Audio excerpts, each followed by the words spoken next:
నేను చదివించలే అనుకుంటున్నావా? నాన్న నేను ఉన్నాను, నువ్వు చదువుకో.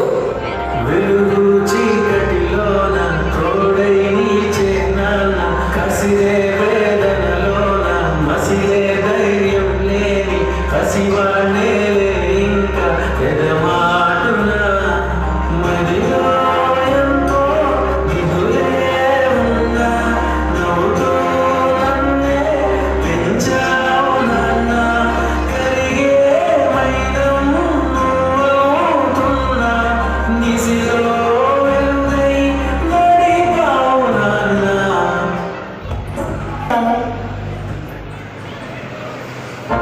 నువ్వు నాన్నొచ్చే టైం అయింది, త్వరగా వెళ్ళు. ఏంటి ఎక్కడికి వెళ్తామా? అది నాన్న ఎగ్జామ్ ఉంది.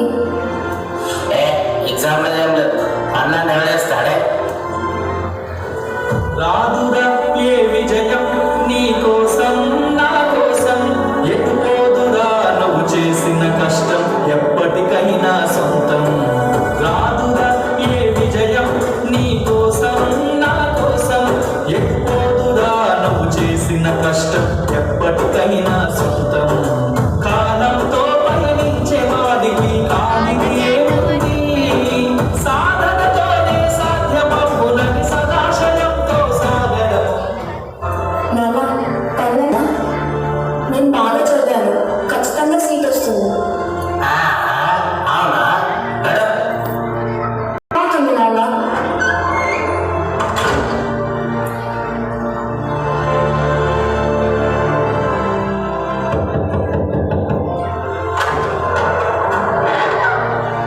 వెళ్ళమ్మా వెళ్ళు, త్వరగా వెళ్ళు, నీ ఎగ్జామ్ టైం అవుతుంది కదా. కొన్ని రోజుల తర్వాత కార్తీక్ గారు ఏంటి ఇన్ని రోజులు తాగున్న ఇంకా కార్తీక్ గారు బడి అనిపించారు, ఇప్పుడు ఉత్తమయ్యారు అనిపిస్తున్నారు. కార్తీక్ గారు మీ రోషినికి నీటిలో ఫస్ట్ ర్యాంక్ వచ్చింది. నీట్ అంటే కాబోయే డాక్టర్. ఇంతవరకు చుట్టుపక్కల ఉండల్లో ఎవరికి ఈ సీట్ రాలేదు. నీ కూతురు గ్రేట్. ఇన్ని రోజులు నా కూతురు చదువుకుంటూ నేను ఏ రోజు సహాయం చేయలేదు. నా కూతురు వల్ల నాకు మర్యాద పేరు ప్రతిష్టలు వచ్చాయి.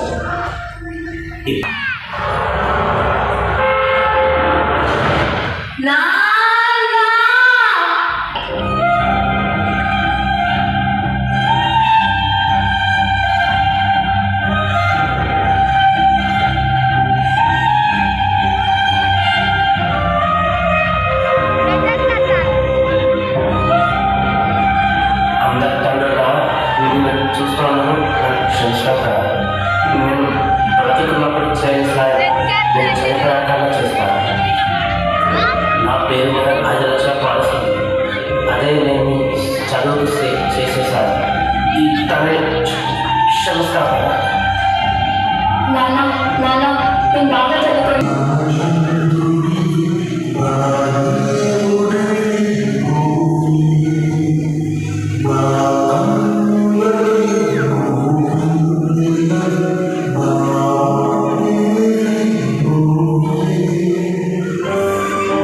చూశారుగా, మన చుట్టూ జశ్వంత్, రోషిని లాంటి పిల్లలు ఎందరో ఉన్నారు. తల్లిదండ్రులు వారిని గమనించి తోడుగా ఉంటే ప్రతి పిల్లవాడు మంచి మార్గంలో రాణిస్తారు. తన పిల్లల వెన్నంటి ఉండే ప్రతి నాన్నకి మా జోహార్లు, ధన్యవాదాలు.